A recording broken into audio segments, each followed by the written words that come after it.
What's going on, everyone? So, this offseason, the Lakers need to address the center position, and one unrestricted free agent is Brook Lopez, who the Lakers are very familiar with, played with the Lakers. He never really wanted to leave the Lakers, and Lakers could look to bring him back this upcoming offseason. According to some executives, the anonymous executives, believe that the Lakers may have even touched base with Brook Lopez already about potentially coming to the Lakers. Now, personally, I wouldn't hate it, not as a starter. I don't really like the idea of him in a starting role. I don't think he's really the kind of fit that the Lakers need and are looking for, particularly with a Luka Doncic. In a backup role, I wouldn't hate it. I know he's 37 years old, and I know people are going to look at it, he's too old or whatever. He's still one of the better rim protectors in the NBA, right? He's still a guy that can spread the floor. He can still make plays. He's still a very good basketball player. He did kind of have some struggles in the back end of last season, right? Which, at times they even wouldn't play him, right? They were kind of going small at times, or even Giannis at the 5. I even saw that a little bit in the playoffs. But Brook Lopez, again, in a backup role, if he's cheap enough, it really comes down to the price. I think you could do worse than him, right? But again, I think the Lakers should. I'd rather kind of go a more youthful, athletic route. I'd rather go get a Clint Capella or, a Jericho Sims, kind of go that route if you can. I think you could probably get Jericho Sims for around the vet minimum, maybe a little more. A Clint Capella, if he gets the starting job, right? Because most teams are probably going to look for him in a backup role, right? Well, the Lakers, he actually makes a lot of sense for them to start, right? Maybe, that can incentivize him to come to the Lakers for like the mid-level or taxpayer mid-level exception or something like that. I think that would just be better approaches. So now you have kind of more lob threats, more big physical interior guys. Look, Brook Lopez can handle his own on the inside. He can still at any point dump the ball down to him and he can go to work. He's a guy that can generate offense. He's not a guy that is, even if he is, let's say, starting to hit a decline, I don't think he's going to fall off a cliff to the point where he's just like unplayably bad, right? Because he's not so reliant on this like insane athleticism. It's not like Brook Lopez has been this insane athlete, right? He's a guy that really just evolved and adapted and molded over the years, to his credit, right? He was a guy that was strictly old school, back to the basket, dump it down to him, 20 and 10 center that would just be able to score and operate around the rim. And as the NBA progressed and as his career progressed, he developed and became a legitimate that 3-and-D center who I still think has some value and I do think could make some sense for the Lakers. It's just not my preferred option. Again, if you could get him on a vet minimum in a backup role playing, 20 minutes a night, fine. I'm not against it at all. But again, it wouldn't be my ideal. I think personally the Lakers should probably stay away from him. I think the Lakers should focus again kind of more on youthful centers. I think we really need that injection of athleticism. I mean, you look at kind of like what's going on with, look at teams like Indiana and OKC and these teams. A bunch of athletes. I was talking about it months ago. Lakers just need athleticism, right? They need guys like real athletes, and that's a real issue. And I don't think Brook Lopez helps in that regard, right? 37 years old. I know people look at the age and immediately go, absolutely not. I'm not the only thing I care about is can he play, right? Like LeBron's 42, right? And he's still a top 10 player in the league. I care about how good you are, not your age. And it's not a guy we're looking to have on the roster for the next 12 years, right? It's a guy that would kind of be a gap, a stopgap in between, which I wouldn't hate if Brook Lopez was kind of that stopgap. Again, I have some preferred options, but you're talking about a guy, he's 7'1", 282 pounds. Big, physical, he can handle the inside. Right, he can bang with all the big boys in the Western Conference in particular. You look at Zaki and Jokic and Ivica Zubac and all these guys. I think he would be fine as far as like an interior presence goes. Can block shots at the rim, can get a couple steals, can make plays out of the post. Really good at just reading defenses. Also spread the floor. Right, he's more of like a LeBron center than Luka center. Right, he's not really that lob threat that you'd want, like where he's just just hammering them home all game, right? Where he's more of a guy that would be ideal for LeBron, because LeBron likes to kind of spread wide, put his head down, get to the basket, and then be able to kick out to the shooters, right? Whether it's big man or, the corner three. Where Luka's more of like, getting to the teeth of the defense, kind of, create that collapse by the defense, and then easy lob threat outlet pass from the dunker spot.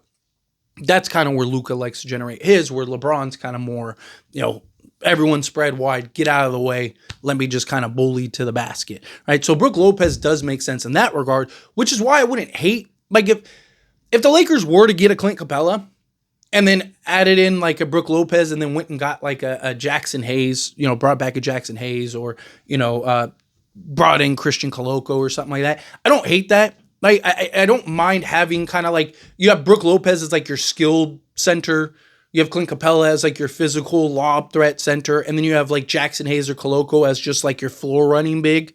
Cool, right? So you can like get different looks, kind of have, like the Anthony Davis, the JaVale McGee, and the Dwight Howard. Obviously, those guys aren't, what those guys were, but, the idea of like having those different skilled versions. Like, hey, you want a floor spacing big, you want to run these types of actions. Cool. You have a Brook Lopez you can throw out there, right? Let him operate with LeBron. When LeBron's on the court without Luka, boom, Brook Lopez is in the game, right? When Luka's on the court without LeBron, you got a Clint Capella in the game, right? When, you just want to kind of run and gun, right? Maybe have LeBron kind of run the point and just have a bunch of young guys around him with, a Christian Coloco or Jackson Hayes, and they're just sprinting. Cool, perfect, right? Kind of push the pace. There you go, right? Like, I don't hate the idea of having these different looks, but let's get into Brook Lopez, what he brings and what he provides, right? So he's never been a great rebounder, which is another concern to mine, right? Like, he's a guy that, even for his career, is just a 6 rebound a game guy.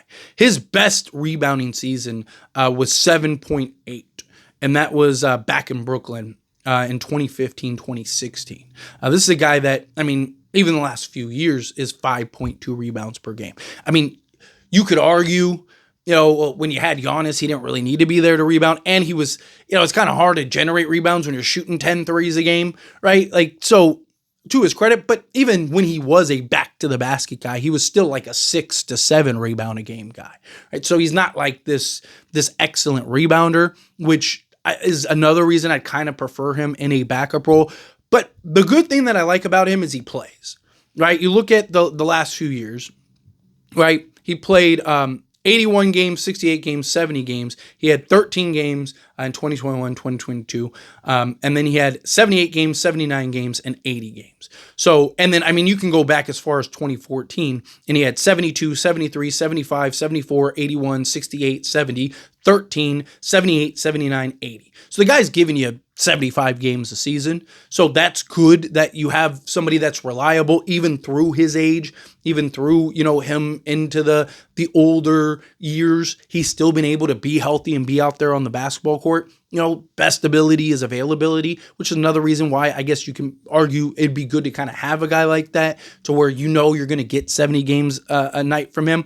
But you look at last season, 80 games played, 31.8 minutes per game, averaged 9.7 attempts per game, shot 50.9%, so basically 51% from the floor, 37.3% from three-point range on 4.7 attempts, shot exactly 5 attempts on 63.6% from two-point range, had an EFG of 60%, shot 82.6% from the foul line on 1.7 attempts, had 5 rebounds, 2 assists, a steal, 2 blocks, and 13 points per game. So again, he's basically a 13-5 guy with a steal and a block per game in 32 minutes, right? That's fine. I would like that in a backup role.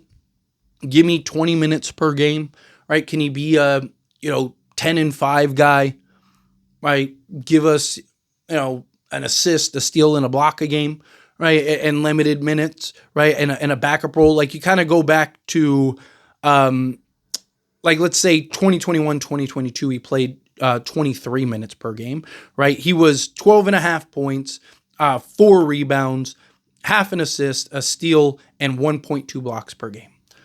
Perfect, right? Like, if he could be that, perfect. Give me 12 points, give me 5 rebounds, give me, 1.5 blocks and a steal a game, dish out the occasional assist, spread the floor, knock down the three ball, shoot, 38% from 3-point range, 37% from 3-point range. Beautiful. Right? Like, I don't need him to necessarily be a superstar or anything like that. Just personally, I would prefer to see the Lakers kind of stay away from that, kind of avoid that. I'd rather go with the Jericho Sims, something like that. But again, I do think that there is an argument to be made for just having the different looks, right? The more versatile you can be as a roster, the better, right? So if you have that, like let's say you do get rid of Jackson Hayes, right? Like, you could still bring in a Jericho Sims. I don't know if he'll want to go to it where he's like the third big, but point is, like, if you can have like I said, a Capella, or let's say you go trade for Nick Claxton, right? Well, then now you have that kind of skilled, or that floor running, athletic, versatile big, right? So you have like the skilled defensive big. Then you have, your skilled offensive big man who can also defend and protect the rim. And then, if you can bring in, like I said, a Hayes or Koloko or something like that, that can now run the floor and then be that lob threat, right? You kind of just have these different looks, these different skills, or you just go get a big physical kind of stocky guy, maybe a Trey Jemison at that point, where it's just like he's in there just to be that enforcer, right? I don't hate that. But let me know your thoughts and opinions down in the comments. What do you think? How do you feel? Do you like the idea of Brook Lopez? Do you hate the idea? Kind of mix in the middle? Either way, let me know down in the comments. That being said, if you haven't liked this video, hit that like button. Helps me a lot. Helps me enjoy these types of videos, and I truly appreciate it. Not subscribe to the channel, hit that subscribe button. Turn on the bell notifications. Appreciate y'all. See you in the next one. Thank you.